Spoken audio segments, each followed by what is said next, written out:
हाँ बेटे, next question में जो हम लोग बात कर रहे हैं इसमें ध्यान दीजिएगा। स्ट्रक्चर आपके सामने है, रेफरेंस पॉइंट लिए ए बी से हम लोग इनपुट और आउटपुट रखेंगे। आगे जो भी वोल्टेज सोर्स है, बैटरी है, सेल है, ये सब हम लोग ए और बी के मिड में अटैच करेंगे। जितने भी कैपेसिटर वो आइडेंटिकल है, सबका कैपेसिटेंस कितना है सी। तो हमें बेटा यहाँ पर A to B resultant capacitance required है, ठीक है। तो हमारा टारगेट है इसमें सी ए बी काउंट करना है, ओके। तो ट्राई करेंगे आप लोग, चलिए तो करिए ट्राई। तो इस पर हम लोग अगर बात करें, दिमाग लगाइएगा, तो नोडल एनालिसिस मेथड से पहले हम लोग इसे क्लियर करते हैं। आपने क्या किया बेटा, कोई भी वोल्टेज सोर्स अटैच कर दिया, ठीक है। स्विच ऑन, बैटरी का अप्लाइड पोटेंशियल V है, तो ये पॉइंट कितना है V पर, और ये 0, ओके। अब बेटा यहाँ पर सिमेट्रिसिटी से, इनपुट और आउटपुट सिमेट्रिसिटी से सोचे, तो ये जो पॉइंट है, नोड पॉइंट है, इसका पोटेंशियल हम लोगों ने x लिया, तो ये भी x हो जाएगा। और सिमेट्रिसिटी के अकॉर्डिंग बेटा ये कैपेसिटर के बाद में पोटेंशियल डिफरेंस x रहा, तो यहाँ पर कितना हो जाएगा V minus x. Yes or no? Yes. सोचिए ये है V और यहाँ है 0, तो ये मिड पॉइंट होता है, दे रहे, ये है V और ये है 0, तो यहाँ से हम लोगों ने कितना किया x, तो इसको हम लोगों ने क्या ले लिया था y, इस पॉइंट को हम लोगों ने क्या दे दिया था y, तो परेशान नहीं। बाकी इसको हम लोग इस तरह भी ट्रीट कर सकते थे कि जैसे यहाँ पर अगर V है और यहाँ 0 है, तो कितना आ जाएगा एग्जैक्टली V/2, कितना आ जाएगा V/2 पोटेंशियल। दिक्कत वाली बात नहीं है। ये लीजिए सेटलमेंट क्लियर हो गया। अब आपका टारगेट क्या है, रिजल्टेंट कैपेसिटेंस। तो रिजल्टेंट कैपेसिटेंस ये बेटा अपने को ए टू बी, तो C is equal to Q upon V, total charge, circuit का total charge upon applied potential V। अब सर्किट में जो टोटल चार्ज है बेटा, टोटल चार्ज के लिए अगर मैं बात करूं, समेशन ऑफ क्यू के लिए हम लोग बात कर लेते हैं, तो Q is equal to C V. आप सोचिए बेटा कि बैटरी से जो टोटल चार्ज निकलेगा और टोटल चार्ज निकल कर जब यहाँ एंटर होगा, वही यहाँ पर इंजेक्टेड होना चाहिए, आउटपुट भी यही होना चाहिए। जितना चार्ज यहाँ सर्किट में इनपुट होगा उतना सर्किट से आउटपुट होना चाहिए। मानते हो नहीं मानते हो? तो दिक्कत, कोई टेंशन नहीं। तो इस कंडीशन में कितना हो जाएगा, Q equal to C V, तो सी वी कितना है x माइनस 0, तो C into x plus C x minus 0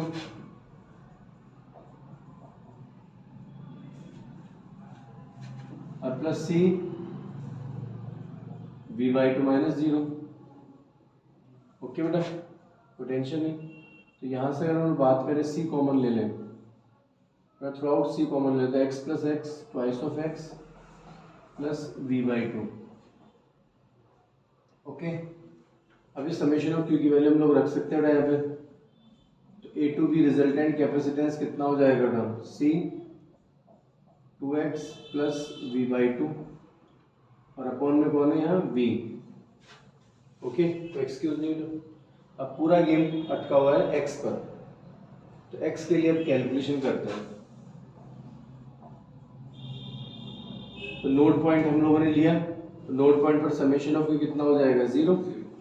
आप सोचिए बेटा, अगर यहाँ पर समेशन ऑफ Q 0 है, तो इस कंडीशन में हम लोग कैसे ट्रीट करेंगे चीज़ों को, दिमाग लगाइएगा। यह है नोड पॉइंट, अब क्या लिखेंगे, Q equal to C V, तो सी एक्स माइनस 0, तो excuse plus C x minus V/2, C x minus V और plus x equal to 0, okay बेटे।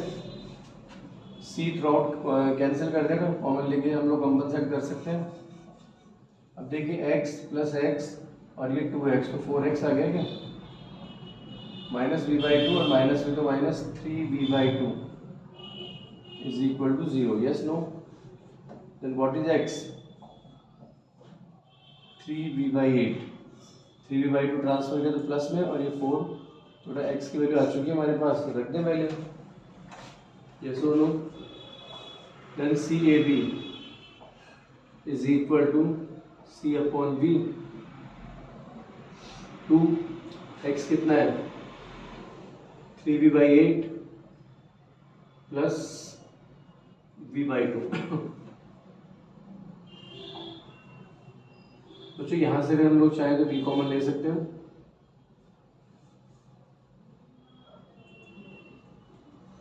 Yes or no? v common ले लिया जाए अपॉन v, तो कितना है 3/4 प्लस 1/2। v कैंसिल कर सकते हैं ना आप लोग। 4 एलसीएम लेंगे तो कितना रहेगा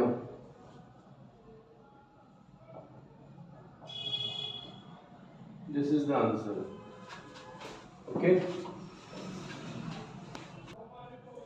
बच्चों, अगर इस सॉल्यूशन में तुम्हें समेशन ऑफ क्यू से कोई कंफ्यूजन होगी ना तो ध्यान रखना, ये समेशन ऑफ क्यू किसको शो कर रहा है, नोड पॉइंट पर टोटल चार्ज को शो कर रहा है, और ये समेशन ऑफ क्यू सर्किट की रिजल्टेंट चार्ज को शो कर रहा है। तो इनकेस अगर कोई डाउट हो तो उसको अपन क्यूटी ले लेते हैं, तो टोटल चार्ज, जैसा कि पिछले क्वेश्चन में हम लोगों ने लिया था, तो उसको अपन क्यूटी कर देते थे, ये लीजिए, ठीक है ना। तो अगर कोई कंफ्यूजन हो तो दूर कर लेना, ठीक है।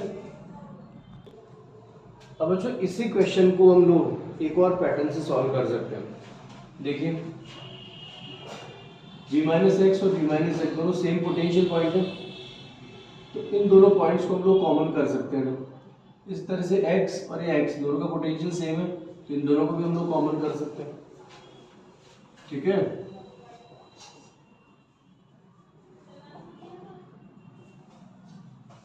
अगर ऑल्टरनेट मेथड हम लोग लें तो देखिए ना, ये जो सर्किट है, ये सर्किट कैसे मैनेज हो सकता है, दिमाग लगा रहा ढंग से सुनना।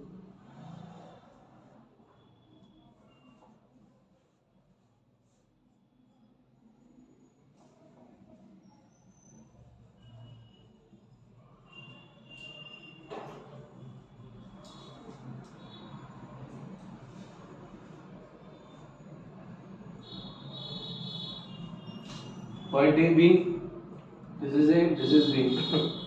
अब देखिए ना, ध्यान दीजिए, ये पॉइंट यहाँ अगर कॉमन हो गया तो इसका बाद कैपेसिटर पैरेलल में हो गई, दिस एंड दिस, तो कितना आ गया ट्वाइस ऑफ सी। अगर आप चाहें तो मैं एक स्टेप बढ़ा देता हूँ डायग्राम को, एक स्टेप बढ़ा देता हूँ तो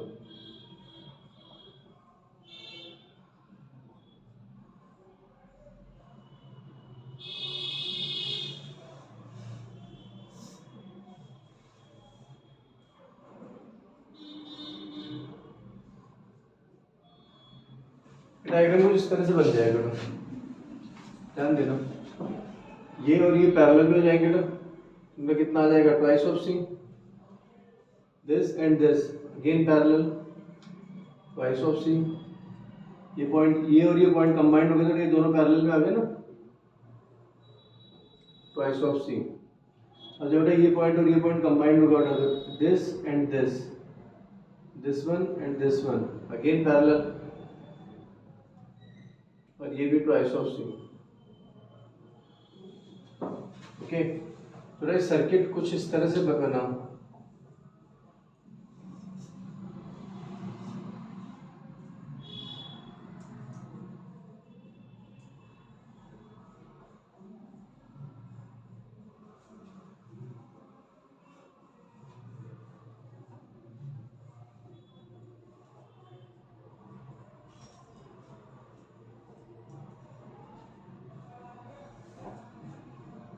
सर्किट कुछ इस तरह से मैनेज होगा। ओके, अब यहाँ पर हम लोग क्या करेंगे ना, देखिए ध्यान दीजिए, ये पॉइंट कितना था V पोटेंशियल पर, और ये कितना है V/2, और ये वापस से कितने पर 0 पर।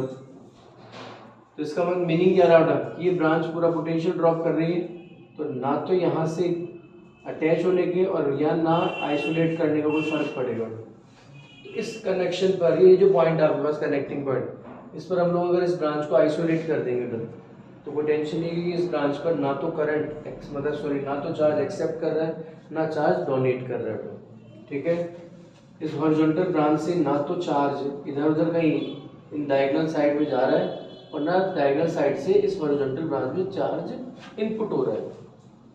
तो आप इसे आइसोलेट कर सकते हैं, और आइसोलेट करने के बाद में तो ये सर्किट बहुत ईजी हो जाएगा। ये दोनों का आप कैसे ले लेंगे, सीरीज में ट्वाइस ऑफ सी सीरीज, फिर ये पैरेलल, देन अगेन सीरीज और पैरेलल कर सकते हैं बच्चों, तो दिक्कत तो आप इसे इस तरह से मैनेज कर सकते हैं, थोड़ा कर सकते हैं ना आप इस तरह से, कोई टेंशन कोई भी उलझन दिमाग में तो बताइए। तो बेटा इस क्वेश्चन में हम लोग बात करेंगे